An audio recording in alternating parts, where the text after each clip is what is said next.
Hi, this is Vivi and welcome once again to my channel, a place where we talk about personal finances, personal development, and our journey towards financial freedom. So I'm here with my husband, Benny Bear. What did we just do? We bought a truck.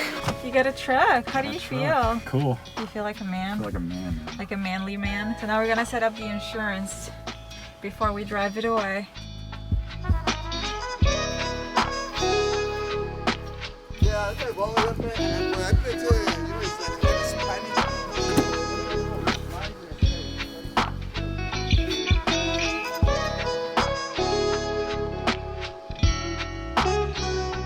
We just came back from getting a truck and we thought of sharing a little bit of the process because we bought it using the app OfferUp and Facebook Marketplace. We were using both, and so we just thought to give you some pointers of some things to keep in mind because it can be a little bit trickier, you would say. Yeah, there's a lot of things that you need to consider that we kind of learned as we did this whole process. So what we're going to share today is some of the things that you need to consider before actually searching for the car. Then I'm gonna share how to use these different apps, what to do after you find a car or a truck that you are interested in, and if you're ready to purchase, what are some things that you need to consider. Okay, cool. So I'm not really sure what to do with my hands.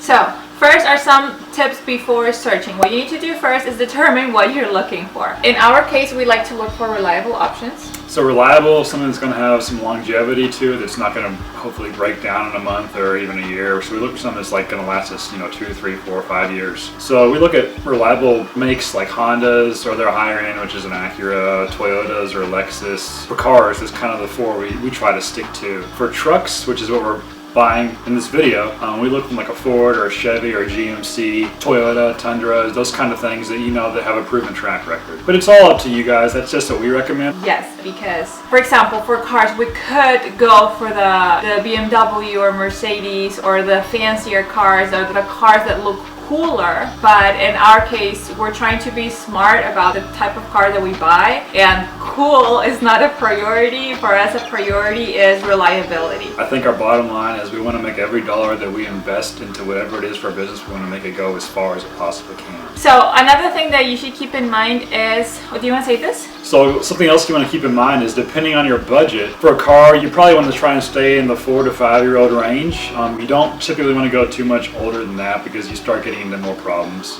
With a truck, it's a little different because they tend to be a little higher price. So what we look for is something that's in no more than 150,000 miles on it. So that way you still know you have a lot of life left. And then if you get one of those makes that we were talking about, you can easily get 250,000 miles out of a truck. That's what we try to do. Yeah, so it's this kind of balance, because when we bought my car, for example, the Honda, that one had over 150,000 miles, but it was a 5-year-old car. It was a newer car. And in this case, in the truck, what year is the truck that we just got? 2009. So it's a little older car, but the mileage is way better. 94,000 miles in the truck we got. So take those things into consideration before you go and search, okay? It's not just about the car looking nice and pretty, okay? You need to think about these things. And something else going along with that is that, sometimes the photos might not be great that you see on OfferUp or Facebook, and you might be worth seeing in person, because if it's just little cosmetic stuff like some crumbs on the seat or maybe somebody hasn't cleaned their windshield, those are things that don't cost you anything. Sometimes people will pass up those kind of deals online just because they're like, oh, it looks like it's dirty, but you can clean it. Exactly. So. Also, word of wisdom is buy your car cash. It doesn't make sense to finance a car. In this case, if you're buying it directly from the owner, they will expect cash. But if you find dealerships, because there's a lot of people from dealerships that are posting in OfferUp and in Facebook Marketplace, make sure that you buy in cash, because cars is one of the worst things that you can finance because it loses value with time. So it just doesn't make sense financially. And also be wary of cars being posted by dealerships online. You can probably still find decent deals, but they tend to not add the taxes, the titles, and the fees to the listed price. And sometimes they actually only show the down payments as opposed to what the total cost of the vehicle. Yeah, that's so annoying. Yeah, super annoying. Because you find the car is like, wow, this is a good price, but then ends up being, no, that's just a down payment. It's like, oh, okay. Okay, now to use the app. So now that you know what you're looking for, you can go to the app. So in this case, For example, we were looking for a truck, so we were looking for specific options. We were looking for a Ford F-150. Ford F-150, a Chevrolet Silverado 1500, Toyota Tundra, or possibly a Toyota Tacoma or a GMC Sierra. Those were kind of the 4 or 5 types of vehicles we were actually looking for. And we did the same with the cars. We were looking for Honda Acura or Honda We Civic. knew exactly the makes and models we wanted to look for. Okay, so here we just go to the app. When you go to the app, you just write down what you're looking for. So in this case, we were looking, for example, for a Chevy Silverado. Now you can use filters. So we go over here to the top, and you can put your price range. For example, in this case, what our price range was, what, up to $10,000? Up to $10,000. So this is also considering that we were looking to purchase a truck in the maybe $9,500 or maybe less. So we put $10,000, leaving some negotiating room there. Exactly. So don't put the max that you're willing to pay. Put a little bit over it so that you can find more options, but then negotiate down. I would say kind of buffer yourself. If you know your maximum offer you're willing to make is say $9,000, maybe go ahead and raise it. You know, look for trucks that are 10 to 20% more expensive than that $9,000 mark. Yeah, so once you find the different trucks, what other filters we should add? Oh, you can also play with the location. So over here, for example, we put a distance of 80 miles because if we put it too low, like 30, there's less options, and we were willing to drive a little extra to find a good truck. Something that you might want to do, for example, in our case, we wanted to make sure that the mileage was lower, so you can put mileage here and you can select an option over here. Or if you're considering a car, you can go into the years and you can put the minimum year and maximum year as well. If you find a truck or a car that you like, you just go down here where it says chat, and you can just ask, hey, is this available? Hey, is this available? And you just send it, and then you start chatting with the person and you can start negotiating. Now we're gonna give you some tips of what to do once you find a car or a truck that you like. But now let me just show you real quick how to use the Facebook Marketplace app. One quick note while she's doing that. It's helpful to set search alerts on your phone too on OfferUp and Facebook. The good deals that come up on those marketplaces tend to go very quickly. Like if it's a really nice, Honda Accord and it's selling for like a fair price or even below, those deals tend to last like hours. It's to your benefit to set reminders, so anytime something pops up that's within your search criteria, you get a notification right away, so you can be one of the first people to it. So how do we set notifications in OfferUp? Let's see. Say I search for this. Click on right here. Just get notified when new items are posted. Save this search. Yeah, so you just, okay, now let's go to Facebook Marketplace. So Facebook Marketplace, you just go to the Facebook app, you go down here in this little house tent thing, then you go up to the search bar and you do the same. So in this case, same. We're looking for a Chevy Silverado. Okay, cool.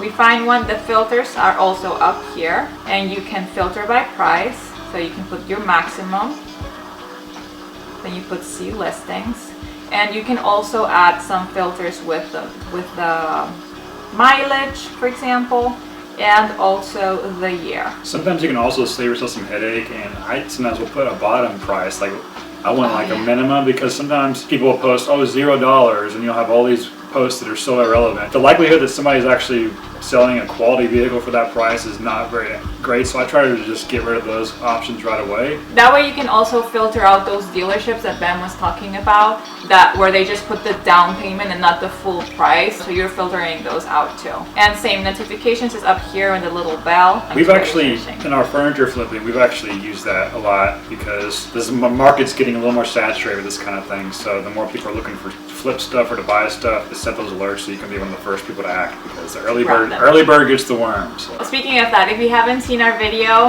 about couch flipping, go check it out. I'm gonna put a little card around here. The next thing, what do you do once you find a match? Okay, you've been searching in the app and you found a car that looks, it's within your price range, is a make and model that you were looking for. What do you do next?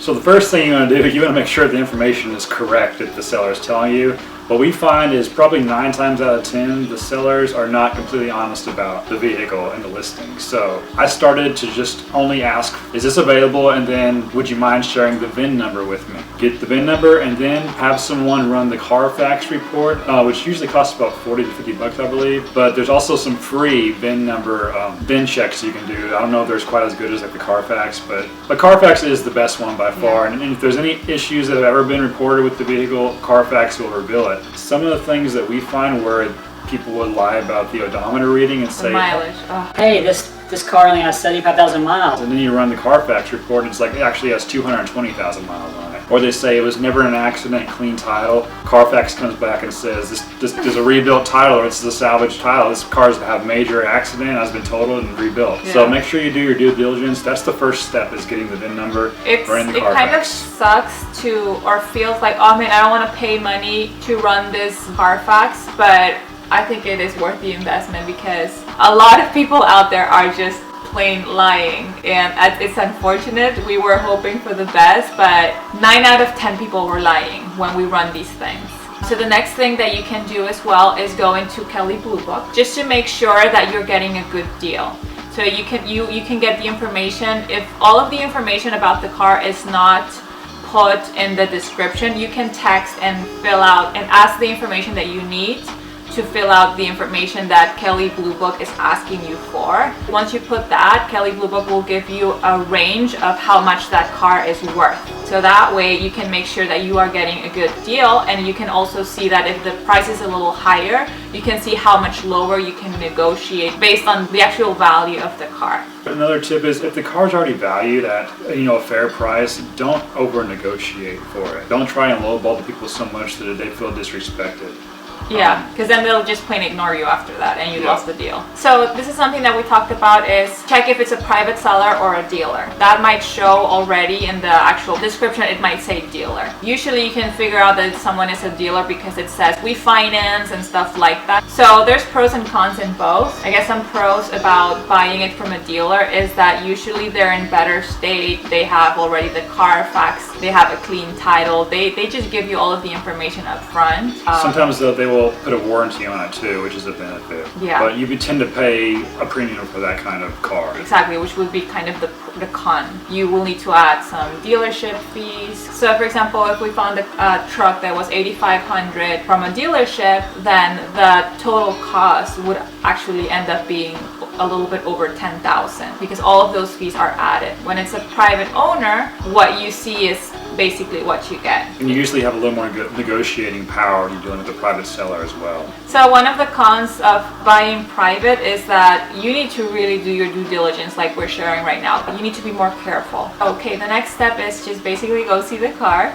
If you already have a sense that you want to purchase it, you can also, the time that you go see the car, you can also schedule a visit with a mechanic. For the one we just bought, I called the mechanic a day before, set an appointment, and gave him the address where the car was, and I said, meet me here at this time. It's called a pre-purchase inspection. They're generally about somewhere between $85 and $200 depending on where you live. You want to make sure that you're not buying a lemon. You want something that's gonna, that even if the Carfax checks out, maybe they had an accident or something last week and they didn't report it. So you want to make sure that you have a mechanic still look at it. It's worth the extra money. Another thing that you might take into consideration is that you might need to make a deposit if, for example, you find the car on a Monday but you're only available on Saturday, but everything checked out great and you feel like, okay, this is it, but the car, it has a lot of demand. You might want to offer, hey, I can make a deposit if you hold the car for me. So you can Venmo or Zelle. There might be a little bit added risk to that, so. A little bit of risk, they might not give you the money back if it falls through.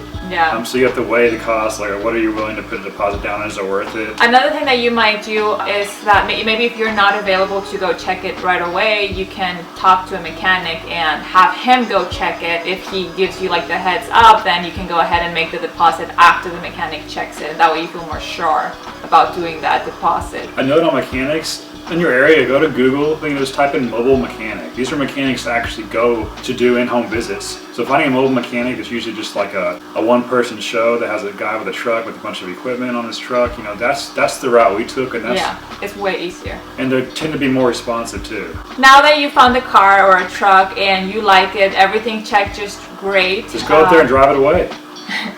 Okay, if you're ready to purchase, there's some things that you need to keep in mind if you're ready to go buy it. So the first thing is you need a tag. So you can either use a tag that you already have, or you can get a temporary one. This is what happened with us. Everything checked out fine. We scheduled the visit with a mechanic, and we felt like, you know what, I think we're going to get this truck. So the same day that we went to see the truck, we actually purchased it because we already kind of felt confident about it. So we already had the tag with us ready to go once we went to see it. So another thing is insurance. Make sure if you buy the vehicle, before you even drive it anywhere, after you purchase it, make sure that you have your insurance set up to cover that. And you also need to think about payment. So if it's a private seller, you'll probably need cash, and another option is a certified check. So we are at Katya and Patrick's house, and we're closing the deal. We're closing the deal for our new truck. Any words? How do you feel about parting ways with your truck? A little bit sad. You might have the truck for a while. That's fine. Yeah, but it's nice that someone else will get to enjoy it. Yeah, Ben will definitely enjoy it. Are you happy about it, Benny? Yes. I hate turning the patch around. How do you feel about letting go of all that money? It's scary, but it's necessary. Okay, so Okay. I'll let you guys count it. Okay. Make it You know, like when you drive a car, like you get like attached to it, you know? There he goes, Benny, his truck. So that's pretty much it. That's kind of the process that we followed and that we recommend. Anything else you want to add? Quick plug, if you guys are interested in how to negotiate, we could do another video on that, because that's a whole different video. It applies to cars, it could apply to real estate, it could apply to any of those sort of things. If you're interested, just type in the comments below and we'll make sure that we do something on that. Yeah, that is it. I hope you enjoyed meeting Benny Bear. It's his first time in front of the camera. You did great. A little nervous. And yeah, please comment down below if you have any other question. Have you ever bought a car from one of these sites? Have you ever had maybe some bad experiences by buying a car cash, or the idea makes you nervous? Have you ever done this? Consider doing this? Share your thoughts down below. Please like this video if you did. Subscribe to my channel if you haven't done so. Smash the like button. Subscribe to my channel if you haven't done so yet. And yeah, I'll see you in the next video. Bye!